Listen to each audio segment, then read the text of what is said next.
Welcome to The Sound of Economics. I'm Bryn Watkins.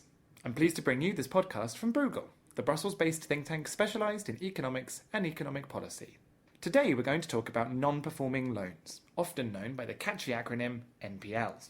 With any loan, there is always a risk that the borrower will get into trouble repaying, but this situation has become much more common in the wake of the financial crisis and the recession that followed. In fact, European banks are now carrying around €1 trillion of non-performing loans. With my guests, I'll be exploring the reasons for this crisis and its impact on banks, borrowers, and the wider European economy. We'll also be talking about potential solutions. First things first, what exactly is a non-performing loan? I asked Maria de Mertzis, Bruegel's Deputy Director. A non-performing loan is a loan on the balance sheet of banks that is not paying itself back. And typically you have two things that you need to pay. You pay interest rate and you pay the original capital. A non-performing loan is a loan that is not paying itself back, so no interest and no capital. Lending, that is, providing credit to individuals, households and businesses, is at the core of a bank's activities. So if a loan isn't performing, then the bank has a problem. And if lots of loans aren't performing, the bank has a big problem. Here's Maria again. It's a problem for banks because they actually have a number of assets on the balance sheet. The loan is an asset for the bank. And this asset, which is actually the product of the bank, is not paying. So they're not able to make profits on it. And that's why this is a problem for the bank. So it's as though they have a product that is not generating any profit. Weak profitability is not the only risk when a bank has an excessive NPL burden. I spoke to Sharon Donnery, Deputy Governor of the Central Bank of Ireland and Chair of the NPL Task Force at the ECB's Single Supervisory Mechanism. Sharon told me about some other ways that NPLs can damage banks. I suppose for the banks themselves, there are a couple of different dimensions. The impact first on capital, because the banks obviously have to hold capital against these impaired assets. And that can, of course, constrain their ability to do new business and lend into the economy. And finally, I suppose from a funding perspective, because the whole debate about provisions and the valuation of collateral and so on can lead to some uncertainty for investors, this can impact on bank funding. We'll return to the banks later and look at ways that they can reduce their NPL burden.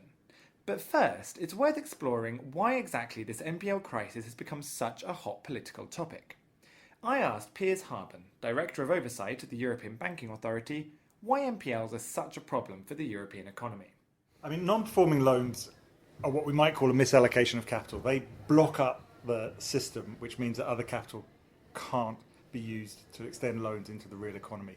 Let me put it simply. If the banking system is the beating heart of the European economy, we've had a heart attack and our arteries are blocked with these NPLs.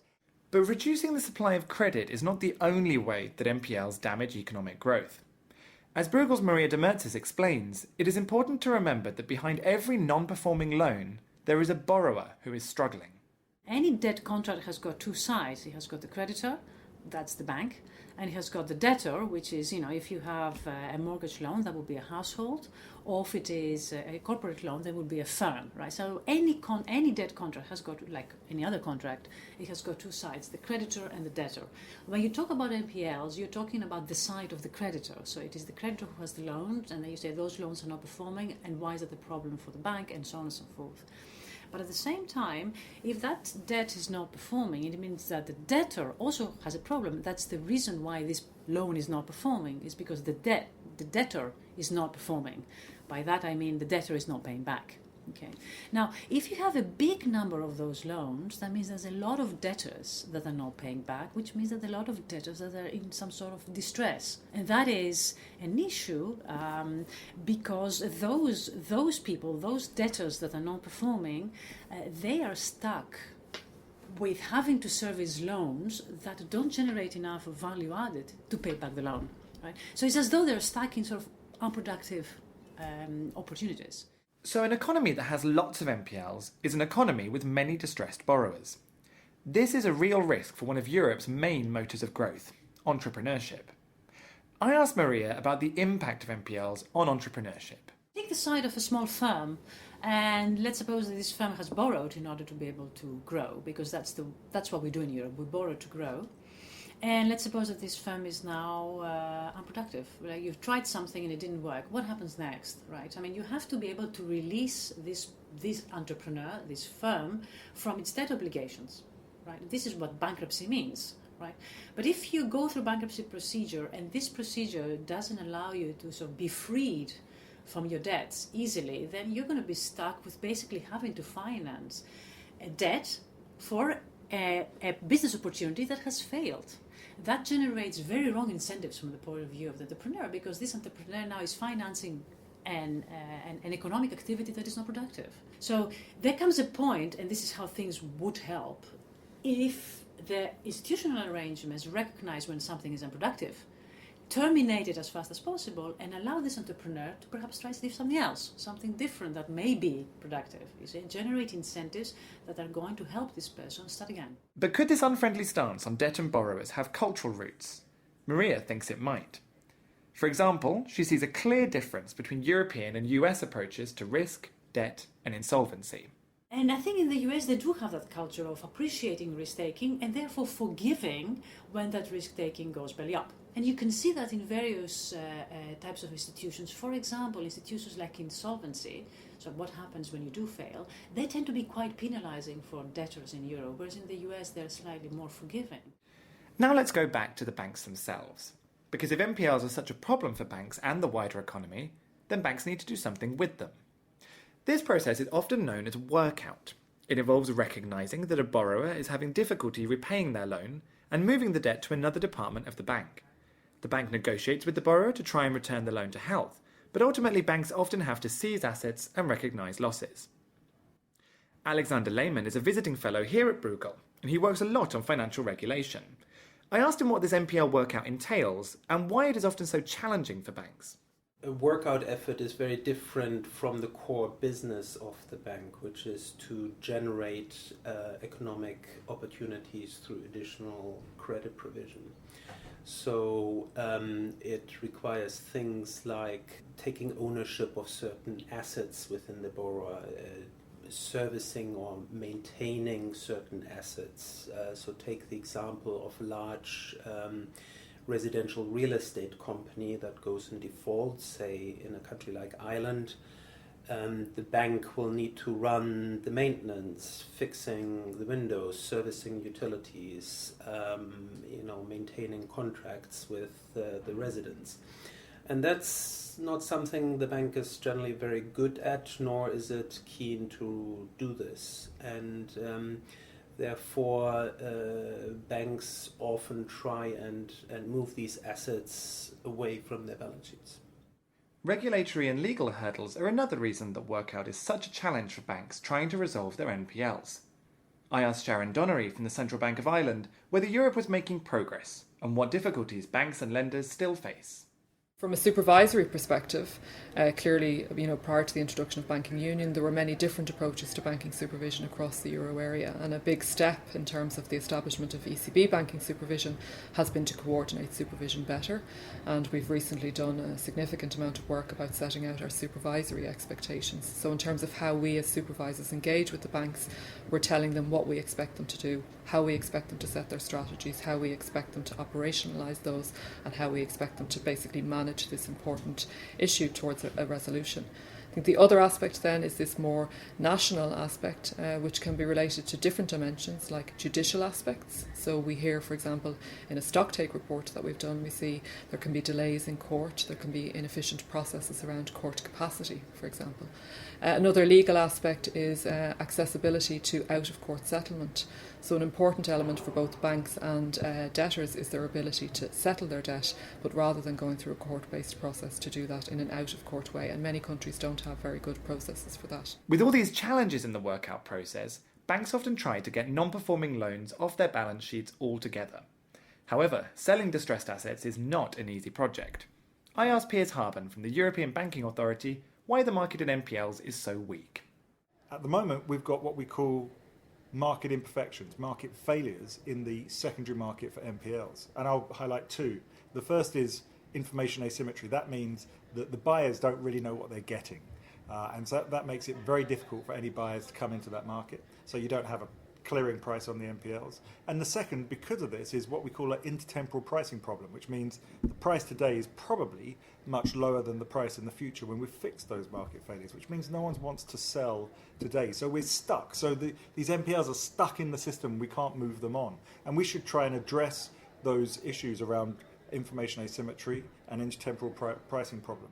One way to address these market failures is through the creation of so-called bad banks, often known as asset management companies. These take control of a bank's NPLs and manage the workout process. They free the main bank to return to lending activities while recovering maximum value from the distressed assets. They then look for private investment and eventually sell the assets on.